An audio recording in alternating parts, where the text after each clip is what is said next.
الرحمن الرحیم۔ السلام علیکم ورحمۃ اللہ وبرکاتہ۔ ابھی تھوڑی دیر پہلے میں سوچ رہا تھا، ایک ذہن میں ایک بات آئی، آپ کو بھی شاید ہر روز ہر کسی کو نظر آتا ہے، بعض لوگ کے اندر قابلیت موجود ہوتی ہے، بس اللہ کریم نے راستہ دکھایا ہوتا ہے، اس کے ذہن در کے دروازے کھلے ہوئے ہوتے ہیں، تو پیسے پہ پیسہ کما رہا ہے، مشورے بھی اچھے دے رہا ہے، ہوشیار بندہ بھی ہے، لیکن اس کے اندر کیا ہے؟ قبولیت نہیں ہے۔ دو الفاظ ہے نا، ایک قابلیت ہے، ایک قبولیت ہے۔ تو جس بندے کے اندر قابلیت موجود ہو، قبولیت نہ ہو، یہ بندہ کیا ہے؟ ناکام۔ اور جس بندے کے اندر قبولیت موجود ہو، اگرچہ قابلیت نہ ہو لیکن قبولیت موجود ہو، اللہ نے قبول کر لیا، تو یہ بندہ کامیاب ہے۔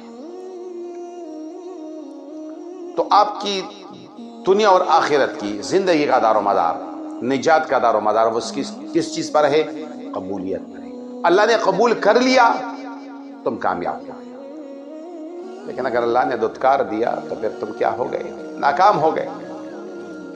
تو ہم اگر اپنے آپ کو ٹٹولے، اندر سے اپنے آپ کا محاسبہ کر لے کہ آیا ہمارے اندر قابلیت موجود ہے، آیا ہمارے اندر قبولیت موجود ہے، تو جو اصل چیز ہمارے اندر موجود ہونی چاہیے وہ قبولیت ہے۔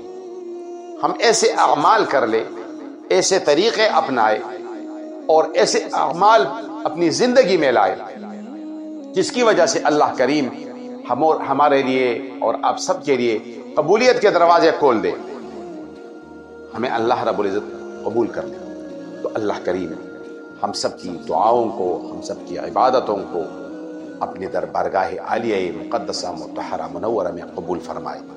اپنا خیال رکھیے گا، اللہ کریم آپ سب کا، ہم سب کا حامی اور ناصر ہو۔ وما علینا الا البلاغ۔